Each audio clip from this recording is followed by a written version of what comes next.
If you want to be with the chance to win this Aorus AMD 5700 XT GPU, then be sure to click the link in the description box down below to enter the competition. Hey, what's going on, guys? Welcome to the Game of the Year special, the Arekkz Gaming special. We've got the whole team here in this fancy setup. Shout out to the guys at Double Jump for us putting on this fancy setup so we can record some videos so you guys can watch them during the Christmas break. And today we're talking about Game of the Year. Now, obviously, there are many of us, and we're all having different games of the year. These guys are wrong. I'm correct. Anyway, regardless, regardless, we're going to talk about let the audience decide that. Of course. All right. But yeah, we're going to talk about our individual games, and then we kind of got some honorable mentions because there were some really good games this year, right? There were too many games to name. It's always a difficult thing when it comes to Game of the Year. You're just like, how do I actually pick it? So we're just gonna start. So who wants to go first? I'm not gonna start with mine. So who wants to go first? Go on, Vess. What's me? Yeah. Yours? Go on, man. Cool. See, these man I got you. All right. So obviously, you guys know I'm a huge Nintendo fan. I absolutely adore Fire Emblem and stuff like that, but that's not my Game of the Year. What? Legit. We didn't stop. Hold on. We didn't stop hearing about Fire Emblem for weeks. Okay, when that game came out. years basically. It's just like when Fire Emblem Three Houses comes out. Yeah. Game of the Year. Yeah. This is true. They quote me correctly. However, I found Devil May Cry 5 to just be absolutely amazing. Definitely one of the best kind of single-player experiences I played this year. And literally, yeah, just as someone who had only played the first one, as well as a little bit of the fourth DMC, just that game just took my breath away, man. Amazing music, amazing graphics, and just setting and story, just everything. Really, really good. Wait, does that mean that Fire Emblem Three Houses wasn't as good as the old games then? So it was a solid Fire Emblem game. I would say they built on a lot of the kind of core concepts and things like that. But yeah, it wasn't enough to really be whoa, this is insane. If that makes sense. For me, DMC kind of just about edged out. Where did it fall short though for you? Where did it fall short? I don't know. I suppose fell short because there was not enough time talking to Manuela. Was that her name, Manuela? Hey, my man remembers Manuela's name. Oh my God! That was the only time I played. Right, I didn't even get any further because I was like, it's just not. I will say, right, my one gripe with Fire Emblem, having played the previous ones, was that I didn't click with this one because I personally didn't like the whole school aspect. Right? I just prefer the regular Fire Emblem where it's new mission, pick my guys, do my fight. For me, the school stuff just didn't hit home. I was like, I haven't got time for that. That's fair. Apart from talking to Manuela, we're not there. Yeah, I suppose similarly in a way as well. The school setting was interesting, but it was kind of a departure from what's the usual. So for me, it just wasn't exactly what I was expecting. Still really good. Story was great, but it fell a little bit short for me. So what was it specifically about DMC? If you had to put one thing, if it was this, if you're telling, if you're kind of chatting to us another time, you'd be this moment in DMC, what stood out to you? So basically, again, like I said, I haven't really played many DMC games, and those kind of action games in general, I don't usually play. So sort of almost with fighting games, I've been getting into those, obviously playing Smash with you guys, Guilty Gear, that kind of stuff. I had to I went from sort of being an absolute scrub right at the beginning of DMC, right, to learning how to do these combos and stuff, and just that learning period and that kind of transitional period of learning how to kind of just do stuff, get those triple S ranks and all that kind of crazy stuff. It just that was amazing for me. That was a really, really cool thing. So that's why. Who's the best character in DMC 5? Because there's only one correct answer, right? So my personal opinion, which is wrong, I'll admit, is Nero. Whoa! But the best character in DMC 5 is Dante. Come on. It's Dante. Dante himself. Dante himself. The man. Easily. Nero doesn't have Royal Guard. Royal Guard is such a flex. It's a full-on flex. I just like the kind of more simplicity of Nero's kit, and I felt like he was the one I learnt the most because you play him for most of the game. Yeah. So that was it. Fair. Really. Yeah, cool. I'm glad they got mentioned because I've only played the first part of it. That is on my list of games to finish at Christmas. So have you even played any games this year for it to be game for you to choose a game of the year? I have. It just so happens. Are they all on Nintendo Switch? No. Probably. Oh, believe it or not. Single game, not on Nintendo Switch. We'll get there soon, right? I feel like if you guys are watching in the comments, you'll be like, I already know what his game is. Anyway, regardless, I'm gonna go to 2.6 after because I know where 2.6 is gonna go. And I feel like there's gonna be a discussion here. So Paradise, talk to us first. What about you? What, my game? What are you What's- doing me what's your- next? what All right, doing well, you? I don't know if anyone can tell, but I'm representing right now. Not sponsored. Whoa! I'm representing. Oh my gosh. When was the That's last clean. time we got a new Borderlands game? Let me tell you, it was Yeah. a while ago. 10 okay? years. This Borderlands 3, for me, it delivered on what Yeah. Borderlands should be. It had the comedy, it had Totes. the gunplay, it had the variety. You know, it's not without its issues. There's balancing and nerfing going on all the Yeah. time. Stop nerfing all my stuff. Shout out to Zane Mains.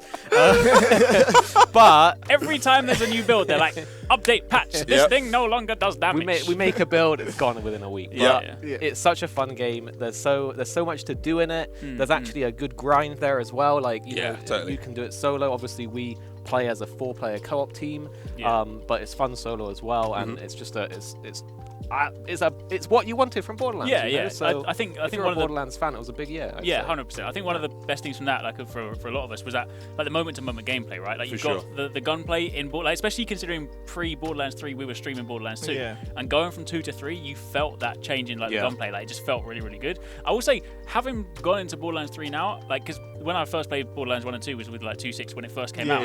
I say for me, the one thing that didn't really like, kind of just didn't hit home this time was I felt like the comedy when I was playing through Borderlands 3 didn't really appeal to me as much as it used to, and I felt I like don't even know what went on in the story, to be honest. Like in the other ones, you kind of followed it a little bit and you knew what it was, and I Yeah. felt like Handsome Jack was a better like villain. Oh, yeah, like, totally. overall, so Yeah, it's just yeah. like okay, cool. the but- Calypso twins were like super annoying. Like, Yeah. Yes. they were very. It was a very shallow concept. The whole Yeah. like we're basically influencers and like I please mean, watch us. It's Yeah, like they're Yeah. streamers. They're Yeah. annoying, right? Am I right? Yeah. Am I right? whoa, whoa. What it did feel like was an old person's interpretation of what Oh, a yeah, streamer totally. should Yeah, be. for like, sure. Yeah, for yeah, what they yeah. are. It's like, Yeah, exactly right. But do you play Borderlands for the story, No. or do you play it Not for the at all. bajillion No, but guns you Yeah. and everything? but you do know? play it for like the little bants and the little story. In There was some between, good like, bands yeah. though. Baylex, man, come on. come on. Baylex is the man like Ice-T. Come on, like literally. I remember we were playing through that, me and you, and Yeah. we were just when we were like, okay, like oh my god, like Yeah. this is it. Like there's definitely some shining moments in that. No, game, 100%. for Yeah, sure. I definitely. But I do get what you mean. Yeah, but I mean, I definitely agree though. Like ultimately, if I'm playing something like Borderlands, same thing as if I'm playing something like Division or Destiny. I'm not playing for the story. I just want to get loot. I Yeah. want to get cool guns. I want to make cool builds, and it delivered. So For sure.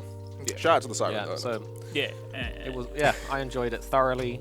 We actually did playthroughs on multiple characters as well, so We we did. got to feel the variety in there, and there is a distinct variety between characters. Yeah. So for me, it's got that replayability as well, which is a big part of what makes a game fun for me, that you can go back through it. You have True Vault Hunter mode, you have the other characters, Yeah. and obviously the gun variety, build variety, and everything. So yeah, Yeah. solid game. fair. For fair. sure. But 2.6, talk to me, right? The big one. Talk to me about the controversial game this year. It's gonna be Death Stranding, so I'm a big like Kojima fan. Death Stranding, and, let's go. One of the things is like I was always going to like this, and I feel like I'm super biased on this one. But like anybody that's played, how am I going to sell this? I'd be like, oh yeah, my game of the year only gets good after like 10 hours. Wait a and minute, you're on chapter Are 3. you saying your game of the year is a walking simulator? My game of the year is a walking simulator. It was the greatest walking simulator of all It time. was the greatest walking simulator. of all The time. thing that I really liked about Death Stranding was that it was super like tactile in terms of like the way that you walked around the Yes. environment. So like people were like, oh yeah, there's no gameplay. The gameplay was literally the walking and like Yes. your balancing. It was effort. Yeah, It sure. was. I don't know what it was that got me so hooked to journey. this game, but Mm-hmm. it was just like it was just a strain to play. But the strain was what made it exciting. Like going to that. Like walking from a destination, be like, how am I going to make it here? I need to plan ahead. I need to make sure that I'm not walking on this particular rock. Yep. Like my worst enemy in that game was a rock. was a rock. Like what? Yeah. Well, and like some of the choices that he made for just like the atmosphere and like the characters and the story, and that's when the music came on and you're walking Oh, through. There was dude. nothing like in terms of that kind of like production, like AAA production value that I get from like that is almost akin to movies. I feel like he realized his kind of movie, Kojima realized his movie stuff like more so in this than in like in Metal Gear Solid, where Metal Right, Gear Solid kind of relied on kind of more of the action aspect and the, Stealth like the action. raw, visceral nature of like just being a spy basically and like a military operator. This one was more like emotions and Yeah. like just grinding through your environment and trying to like one of the coolest aspects of it is when you like just came over a mountain, you had been stuck out in the middle of nowhere, and essentially you had this scene like like a thing that somebody else has put down, and you're just like, gosh damn it, I don't know you, but you just saved my life. You're like, thank you. Thank you. You're like, oh my god, like, And the more that you progress, the more that the world builds up, and you get like more access to stuff, and you get the zip line. Like The zip line's so good. some people haven't even experienced like the zip line and stuff like that, and you'll get to like 40 hours in, because the game's about 40 hours in, and you'll start playing the end, and you'll be like, this story makes no sense. A load of it was cheesy, and like the last 2 hours of the ending just bangs so hard and wraps up everything together, and you're just like, this was complicated for no reason, but this was still complicated, and I liked it. Type thing. Like, So, I've not played many Kojima games before. I've just skipped them for whatever reason. So Death Stranding was my first proper Kojima like game experience. And for me, it was amazing. It like you said, it blended movies with games. And I know some people had a problem with the pacing, that you had these fat, like, hours of cutscenes. And then you have this massive stretch of gameplay, then you have hours of cutscenes. But I actually thought that was really nice. I thought the beginning cutscenes set the scene, set the world. It made you really invested. And then the end really paid off. Obviously, no spoilers, but for me, it really paid off. We're the only two here that have finished it. Come on, guys. Finish Death Stranding. I'm halfway there, right? But I mean, the thing is, to that point, like, I can definitely appreciate like a lot of that anyway, because I've still like, the only reason I haven't finished it is purely just for time. At the moment, I plan to finish it. It's on my Christmas list, right? But like, I've enjoyed. I think it's one of those weird ones, because every time somebody said to me, "Do you like the game?" my response was always, "Strangely, I do." Right? Because in if you write it on paper, it doesn't sound very interesting. But I think the weird thing is that in a lot of games, if you play like open world games, you do side quest stuff and you kind of go off, but then sometimes when you want to focus on the story, you almost feel like doing the side quest is like taking you away from what you should be doing. Whereas Death Stranding was like side quest the game. It's like I'm allowed to go and just walk wherever because that's what I'm supposed to do. So it was that sort of time where like, if I talk to someone that doesn't like it, they'll be like, "Oh, it sounds really boring." But I just got lost and like I just sat and I just wandered for days, and suddenly my time disappeared, and I'm like, I've just been roaming around the world, but it's kind of fun. I think it's a preconception that you go into it with as well. I always, before even launch, I kind of stemmed expectations for everybody around me. I was like, this game isn't going to be some action game. You're probably going to be walking around, but it's literally like Journey by Kojima or Crazy Taxi made by Kojima. Like, you're not going to get, there's not going to be anything else other than that. And when you go in with those kind of conceptions of what it's going to be, then you're not going to be disappointed when you're playing like that kind of gameplay. So I was like, it's cool. Well, I would just say, I mean, what other game, when you die in game, does it literally make a nuclear explosion size like event happen? It's insane. Okay, True. If you're good at playing, you don't even experience it. Yeah, I've never experienced it. I've never experienced it, so it's like, okay. Yeah, fair. Cool. Well, Come on, then. The last one. What you got for us, Arekkz? It's not a Nintendo game. It has to go to Monster Hunter World Iceborne. Right? Okay. Right, because I'm not surprised. I was thinking about all the games this year, right? And I was like, okay, like I'm a huge Zelda fan, so obviously there was Link's Awakening remaster, which I have loved, fantastic game. But in terms of game of the year, right? Because like Monster Hunter World was fantastic. Obviously, the previous year did like so much for Monster Hunter, has brought a franchise that I've been playing for 10 years now, like since Freedom Second, into the suddenly like a mainstream game. It's Capcom's biggest selling IP. Like, it's so good to finally see a series that I've been supporting all those years actually be like known now. But you then look at what they did for World, and then you do like what they did for Iceborne. Like, it's been okay. There's a few things that are perfect, like some of the weapon designs and stuff, but all up, it's just like it's improved on what was already a fantastic move forward for the series. For sure, yeah. And then and I've also historically haven't played like all the different Monster Hunter games. Like, I've always enjoyed the G rank expansion anyway, because you take a game foundation that you like, and then suddenly G rank comes in, and you're like, whoa, okay, there's more monsters, more armor, more weapons, more of what I want. And like Monster Hunter's always just like, it's always been a favorite for me anyway, right? Because it's just like, I can do all the collection stuff. Like, I can, as someone that likes kind of forging armor and weapons and customizing, it just taps into everything I like in games. And Iceborne just went bigger and better. So did it though? It did. Right? Because like, even down to like when I think about like the Guidelands, right? Like, even the Guidelands, I know Guidelands is not like, it's not perfect, right? There's ways that I would like to sort of see it like perhaps improve, but like conceptually, the fact that we now got to the point where like we're at the end of the game and we've got like something else that we can grind, similar to a degree. You can grind up for those chicken bones, yeah. Hey man, those chicken bones are important because I got to upgrade the chicken bones hammer, right? So you still can't see cutscenes with your friends, yeah? Oh boy. I said it's not perfect, right? I said it's not perfect. Nah, I loved Iceborne. Iceborne was sick. Like I know people didn't like the clutch claw and that was sick. Clutch claw was sick. Like the new weapon so combos, great. like longsword feels so good. I know there's Dude. like some stuff that you can't do with that, but Like, all the weapons like feel hella cool in Iceborne, and it didn't need to even like change the core gameplay. Yeah. They could have just come out with like just a bunch of different monsters and a bunch of different like just a bigger locale, and people would have been fine and purchased it. But like the fact that they did the moveset changes, I hope they do more of that in the future. for sure.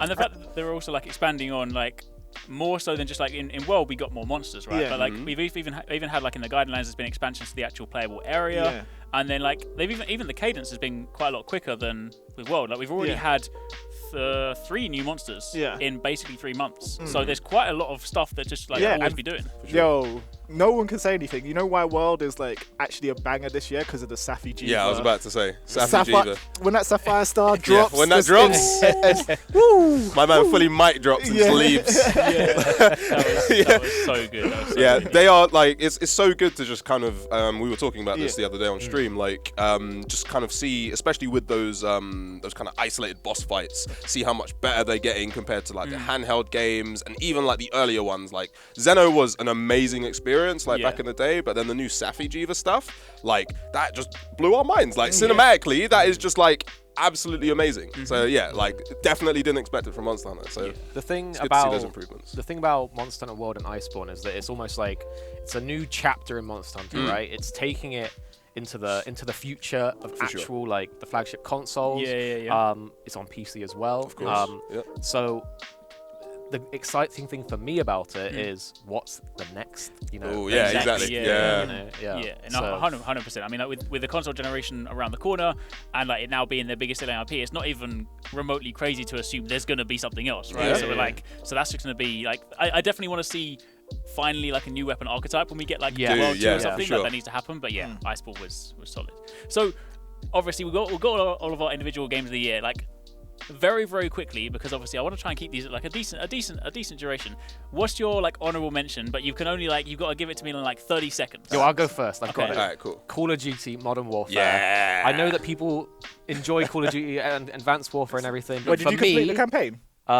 Not yet. It's about the multiplayer. It's about the multiplayer. You can't talk about it. It's not done the campaign. If you're buying a Call of Duty game for the campaign, in my opinion, this is the one Call of Duty game you should be buying for the campaign because the campaign is amazing. I'm about halfway through and it is really good so far. Did you play the Clean House mission?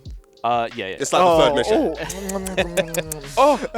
So yeah, to recap, for me, Call of Duty games ever since the Advanced Warfare and the jetpacks and stuff hasn't been to my taste for FPS like arcadey kind of games. And Modern Warfare sort of brought it back. It's not without issues. Obviously, there's kill streaks, the tanks, and everything. So take it for what you will. But this was the first Call of Duty in a while that I have really enjoyed. So it's definitely a contender for me in Game of the Year. Okay, 2-6. Honorable mention, super quick. I was going to say DMC, but obviously Best has taken that as Game of the Year, so I'm going to flip it. And Remnant from Ashes, which is like a Dark Souls shooter game that not many people actually played, but it's like I feel like they executed on the Souls genre completely different into like I don't really enjoy the Souls games all that much just because I don't like the trial and error nature of those games, but this shooter time, like I really enjoyed it. I don't know what you guys like thought about I it. agree. Absolutely amazing. I'm not a big fan of Souls-like games, and that one we finished, we enjoyed, we completed it. It was really good.